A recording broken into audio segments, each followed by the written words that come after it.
Hello guys, this is Dumpling97 here, back with some World of Tanks Xbox 360 Edition action. Today I'm going to try a tank review on a fairly debated premium tank, the T-34.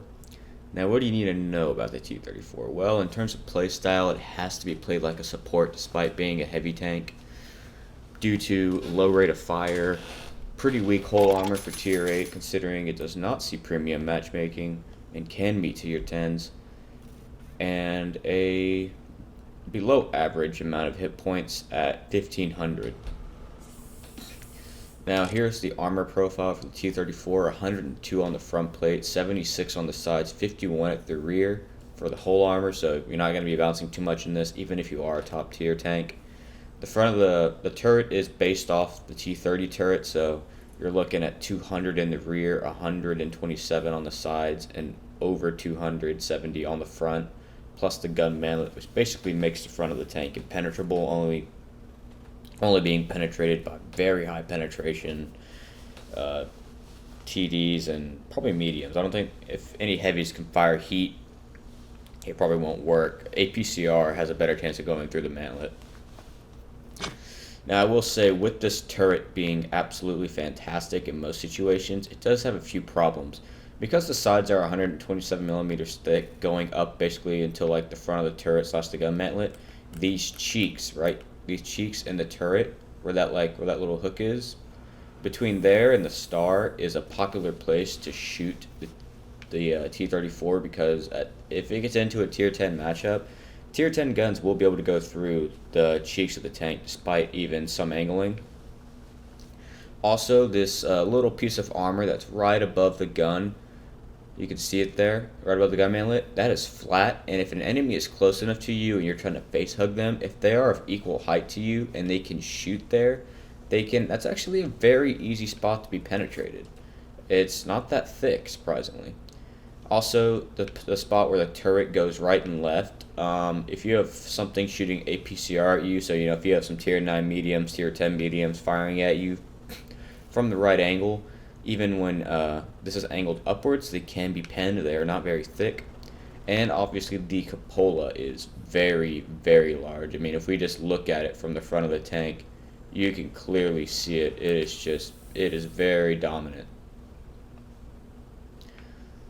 But what are the strengths of this tank? Well, the strengths are that despite low DPM, the gun is one of the best on a tier 8 tank. It's a 120 millimeter gun, the T-53A1. It has a rate of fire of 4 rounds a minute. Now that is absolutely abysmal for a tier 8 tank, especially a heavy tank, because a lot of the other tier 8 heavies honestly have pretty good rates of fire. But what are you getting for that very low rate of fire? Well, you're getting 248 millimeters of penetration, which is probably the highest on any tier 8 tank. The only tanks I can see competing with this would be the Borsig, the T-28, and a few other tier 8 tank destroyers who have tier 10 guns mounted on them. But besides those tanks, none of the other heavies come close to that amount of penetration.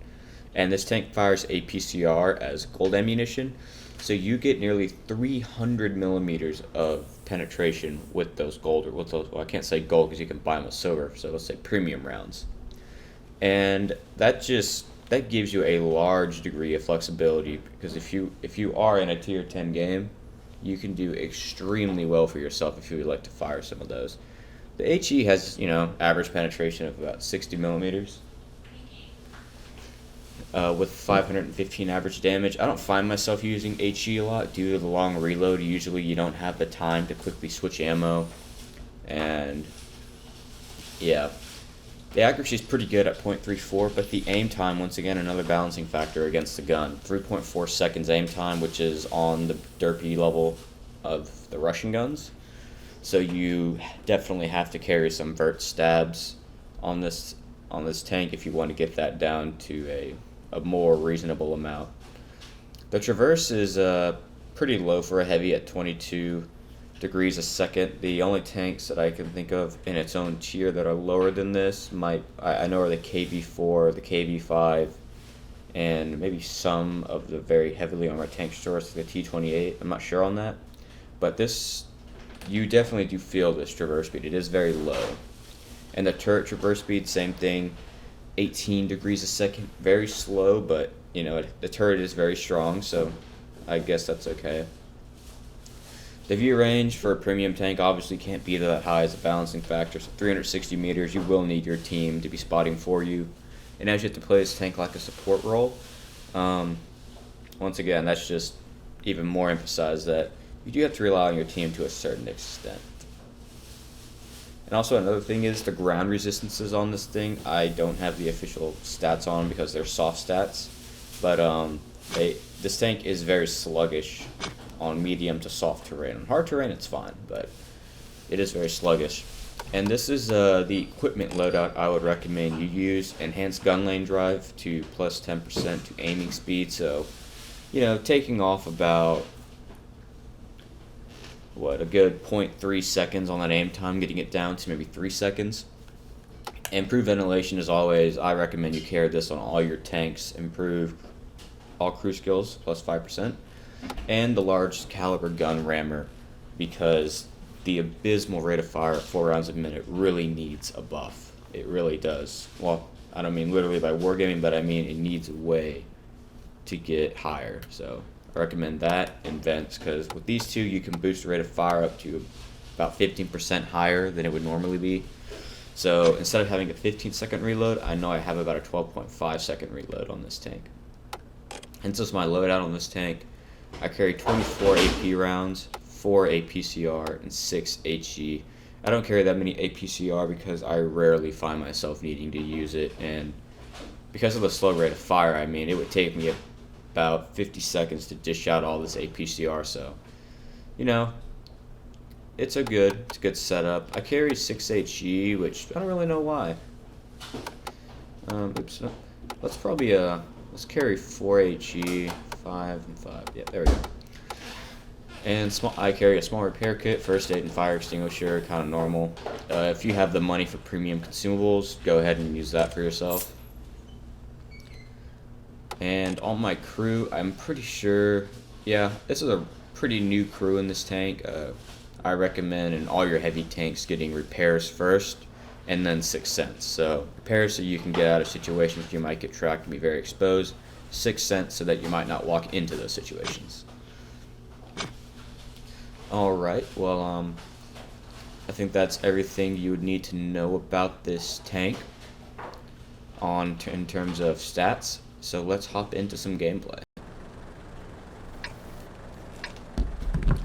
Alright, we are in a very tier 10 game right now. So we will be playing a lot more of a support role, but this is where the T-34 actually is better than some of the other tier 8 premiums. Because this turret armor is so strong and the gun has 248 millimeters of penetration, so you know, kind of tier 8, tier 9, tier 10 penetration, it can still be competitive in tier 10 matches more than, let's say, an IS-6. Due to the IS-6's low amount of penetration and not as good turret armor.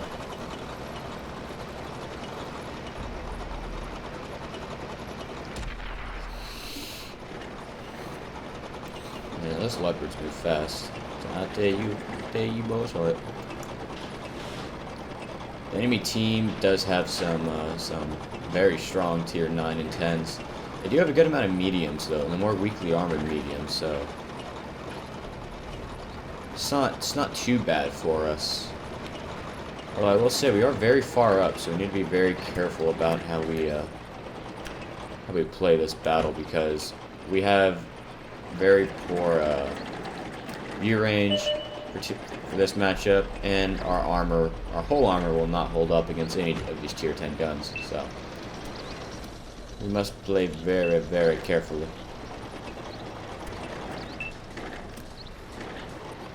I'm mainly worried about getting flanked by anybody on this side. We're going to move into this low part of the ground here so we can use our turret mainly.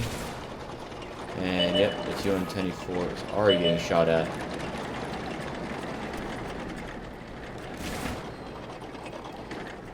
Hasn't taken any damage yet, but he definitely is getting pounded. Oh, there's the first hit.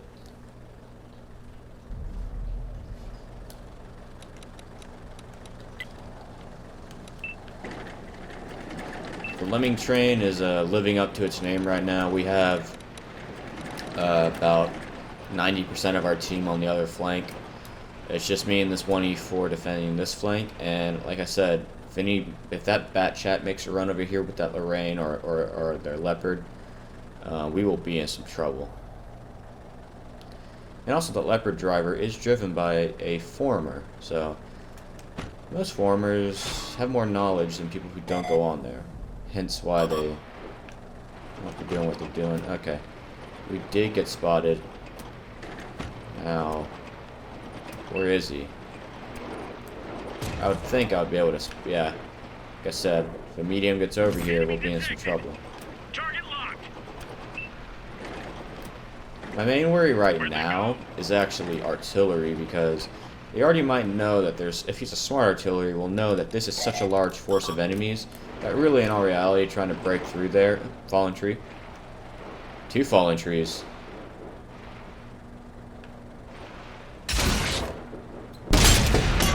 Oh shit, there's the bat. Ready to fire. You see the Bat Chat's just penning our... Holy shit, just went right to the gun mantlet. Like I said, those APCR rounds have a lot higher chance going through this tank than any other round, so...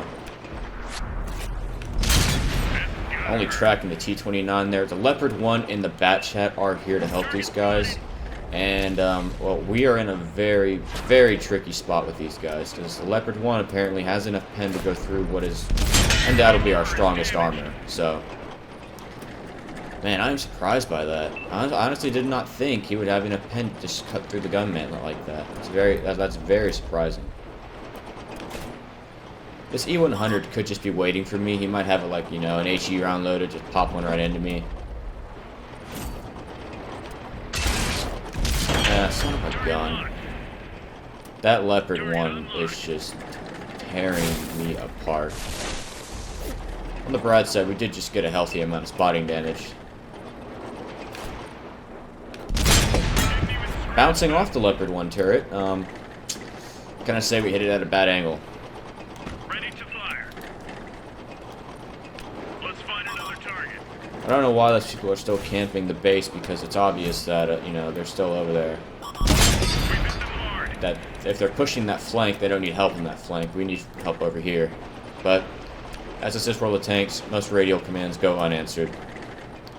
But right now, we're using the T-34's turret as much as we can. The Leopard 1, with its great penetration on its 105mm gun, can easily cut through us, apparently. Even right through our turret, which is undoubtedly the strongest part of our tank. But we can still bounce it every once in a while. That was a very lucky miss for the Leopard 1. That one would have gone to his side. We would have been in business. I'm just trying to... There we go. I'm trying to taunt a shot out of the Leopard 1, wanting him to do exactly what he did. Bouncing off his turret again. The Leopard 1 turret, I guess because it's well angled and I'm not firing APCR rounds, I guess it's just holding up extremely well. I didn't think the Leopard 1 turret would be able to hold up to 248mm of penetration, but apparently it does. And the T-92. Of all the spotted tanks he could shoot, he chooses the T-34 on 200 or 300 health. Well, artillery does never fail to screw me over in this game. I have plenty of footage of that happening, but that's for another day. But yeah, the T-34 showed you the strengths and weaknesses of it. I was very surprised that the Leopard was able to penetrate us right through the gun mantlet and do damage to us. So I guess the gun mantlet is around 280mm thick, and well, I guess that's enough. If a Leopard has a lucky roll with his penetration, it's optimal for him. And as I said, the cheeks of the turret, the turret is well angled and everything, but high penetration guns will go through the side of it and everything like that. Hull armor's weak, like that. But overall, you know, we held the flank pretty well. We got a lot of spotting damage, to be honest. And that will pay off in spades if if I'm correct. Mainly because we were spotting tier 9, 8, 9, and 10 tanks, so we're probably going to get a lot of money off that spotting damage when they already hit that E100 for 2100 damage, so. Great job, You know, man. we held our flank. We might have not gotten that much damage out of it, but definitely helped our team out there. Our mediums did a great job at cleaning up. Yep, there we go, rolling in with 122,000 credits.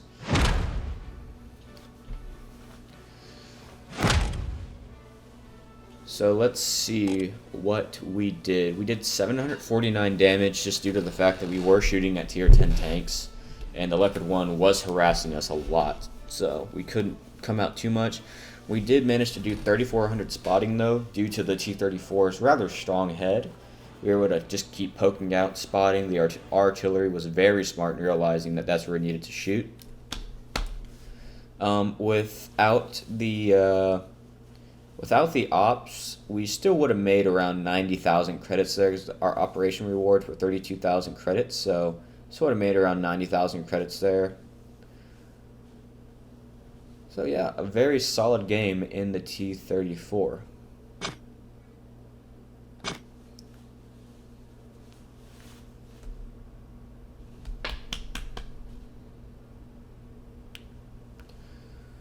Alrighty.